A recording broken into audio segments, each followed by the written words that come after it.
రాజశేఖరా నీపై మోజు తీరలేదురా. Hi friends, welcome to UBC Masti. సంగీత సాధన చేయకపోయినా కొన్ని గొంతులు వింటుంటే ఒళ్ళు పులకరిస్తుంది అంటారు సంగీత ప్రియులు. అలాంటి ఒక అద్భుతమైన మధురమైన గాత్రం సింగర్ జిక్కీ గారి సొంతం. ఒకే ఒక్క పాట ఒక సినిమాను సూపర్ హిట్ రేంజ్ కి తీసుకెళ్లగలదని 1955 సంవత్సరంలోనే నిరూపించిన చిత్రం రోజులు మారాయి. ఆ సినిమాలో వహీదా రెహమాన్ గారి మీద చిత్రీకరించిన ఏరువాక సాగారో రన్నో చిన్నన్న పాట అప్పట్లో ఒక సంచలనం. ఆ పాటతో జిక్కీ గారి పేరు మారుమ్రోగిపోయింది. 2 దశాబ్దాల పాటు తెలుగు, తమిళ, మలయాళ, హిందీ భాషల్లో పాటలు పాడి అందరినీ అలరించిన ఈ మధుర గాయని నిజ జీవితంలో మాత్రం ఎన్నో కన్నీటి ఘట్టాలున్నాయి. కట్టుబట్టలతో వచ్చినా స్వీకరిస్తాను అని చెప్పి పెళ్లి చేసుకున్న గాయకుడు ఏఎం రాజా గారితో పెళ్లి తర్వాత ఆమె ఎందుకు ఇబ్బందులు పడ్డారు, పి సుశీల, ఎస్ జానకి లాంటి వారు వస్తున్నప్పుడు జిక్కీ ఎందుకు వెనకబడిపోయారు, క్యాన్సర్ బారిన పడినప్పుడు ఆమెను ఆదుకున్నది ఎవరు, ఈ రోజు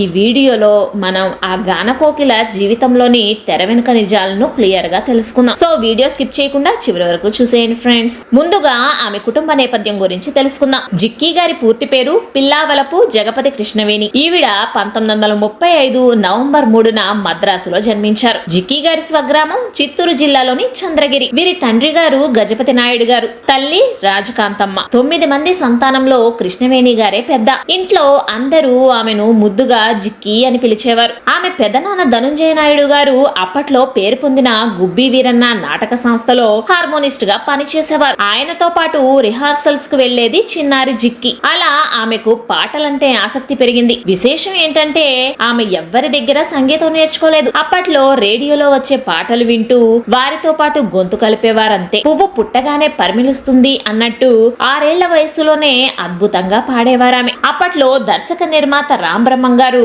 పంతులమ్మ సినిమా తీస్తున్నప్పుడు జిక్కీ పెద్దనాన్న మేనమామ ఆమెను అక్కడికి తీసుకెళ్లి అవకాశం ఇమ్మని అడిగారు. రామ్ బ్రహ్మం గారు ఒక పాట పాడమనగానే రేడియోలో విని నేర్చుకున్న ఆ పాటను ఏమాత్రం బెదరకుండా పాడేసింది జిక్కీ. మా సినిమాలో నటిస్తావా అనగానే ముద్దుగా తలూపిందావిడ. అలా 1943లో వచ్చిన పంతులమ్మ చిత్రంలో లక్ష్మీరాజ్యం గారితో పాటు నటించి పాడే అవకాశం దక్కించుకున్నారు. ఆ తర్వాత మంగళసూత్రం, త్యాగయ్య, గొల్లబామ చిత్రాల్లో నటించిన జిక్కీ గారు 11 ఏళ్ల వయసు వచ్చాక నటన మీద ఆసక్తి తగ్గి పూర్తిగా గాయనిగా మారిపోయారు. నటరత్న ఎన్టీఆర్ గారి తొలి సినిమా మన దేశంలో ఘంటసాల గారితో కలిసి 2 పాటలు పాడారు జిక్కీ. అదే ఆమెకు ప్లేబ్యాక్ సింగర్ గా తొలి అడుగు. అప్పట్లో జిక్కీ ఎంత నిర్మోహమాటంగా ఉండేవారో చెప్పటానికి దేవదాసు సినిమా సమయంలో జరిగిన ఒక ఘటనే ఉదాహరణ. దేవదాసు చిత్ర నిర్మాత అయిన డిఎల్ నారాయణ గారు అంతకు ముందు తీసిన స్త్రీ సాహసం చిత్రంలో జిక్కీ గారితో పాటలు పాడించుకొని డబ్బులు ఇవ్వలేదు. దాంతో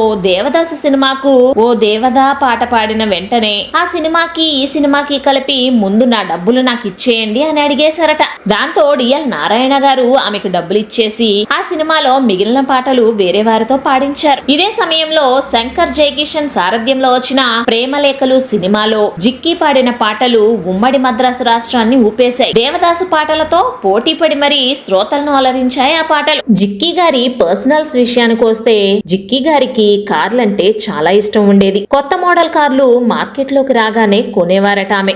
ఆసక్తికరమైన విషయం ఏంటంటే అక్కినేని నాగేశ్వరరావు గారికి కూడా కార్లపై ప్రత్యేకమైన అభిరుచి ఉండేది. ఇద్దరు కొత్త కార్లు కొనడంలో ఒక రకంగా పోటీ పడుతూ ఉండేవారు. అలా జిక్కీ గారికి అక్కినేని నాగేశ్వరరావు గారికి మధ్య పరిచయం స్నేహంగా మారింది. తాగుబోతు తండ్రి, 4 చెల్లెళ్ళు, 4 తమ్ముళ్లు ఉన్న ఆ పెద్ద కుటుంబాన్ని పోషించాల్సిన భారం పెద్ద కూతురైన జిక్కీ మీద పడింది. తన కష్టానికి కొంత అదృష్టం తోడవటంతో 1955లో వచ్చిన అనార్కలి చిత్రంతో ఆమె తిరుగులేని గాయనిగా స్థిరపడ్డారు. అందులోని జీవిత సఫలము, రాజశేఖర నీపై మోజు తీరలేదురా ఇలాంటి పాటలు ఎక్కడ చూసినా వినిపించేవి. దొంగరాముడులోని రావోయి మా ఇంటికి, శ్రీకృష్ణ పాండవీయంలోని చాంగురే బంగారు రాజా ఇలా ఎన్నో పాటలకు ఆమె జీవం పోశారు. అప్పట్లో ఏ హీరోయిన్ కైనా ఎప్పటికైనా సరే జిక్కి లేదా పి సుశీల గారు ఈ ఇద్దరే పాటలు పాడాలి. సినీ సంగీత ప్రపంచాన్ని వీళ్ళిద్దరూ ఏలేశారు. వేలకు వేలు సంపాదిస్తూ ఇంటికి ఆసరాగా ఉన్న జిక్కి గారికి పెళ్లి చేయాలన్న ఆలోచనే ఆ కుటుంబానికి రాలేదు. పెళ్లి చేస్తే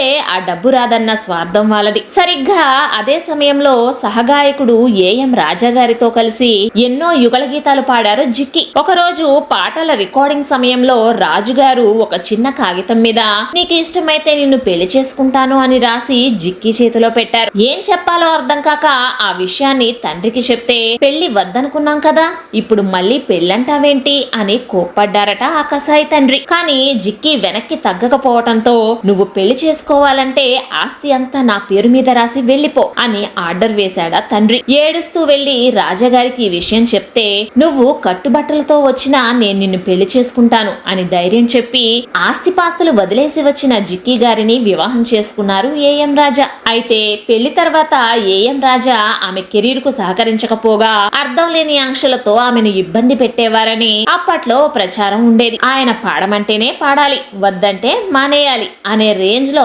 నిబంధనలు ఉండేవట. ఇంకో పక్క ఘంటసాల గారి హవా పెరగడంతో ఏఎం రాజాకు అవకాశాలు తగ్గాయి. పైగా తన భార్య తనతో మాత్రమే యుగళ గీతాలు పాడుతోంది అని రాజా గారు ఒక రూల్ పెట్టారని, ఆ కారణం వల్లే ఆమెకు కూడా ఇండస్ట్రీ అవకాశాలు తగ్గించిందని చెబుతూ ఉంటారు. దానికి తోడు ఇండస్ట్రీకి పి సుశీల లాంటి కొత్త గాయనిమణుల రాక, మరోపక్క ఇద్దరబ్బాయిలు నలుగురు అమ్మాయిలకు తల్లి కావటం, ఇలా అన్ని కలిసి జిక్కి గారిని మెల్లగా ఇండస్ట్రీకి దూరం చేసేశాయి. 1989లో ఏఎం రాజా గారు కన్నుమూశారు. ఆ తర్వాత ఆమె కష్టాలు తీరాయనే చెప్పాలి. పిల్లలు ఆమెను బాగా చూసుకున్నారు. చెన్నైలో ఉన్న ఆ పెద్ద ఇంటిని అమ్మేసి పిల్లలకు ఆస్తి పంచి వాళ్ళ పెళ్లిళ్లు చేసేసి ఒంటరిగా మిగిలిపోయారు జిక్కి. అలాంటి సమయంలోనే ఎన్నో ఏళ్ల తర్వాత ఇళయరాజా గారు ఆదిత్య 369 సినిమాలో జానవులే నెరజానవులే పాటను జిక్కి గారితో పాడించారు. వయసు పైబడిన తన గొంతులోని మాధుర్యం ఏమాత్రం తగ్గలేదని ఆ పాటతో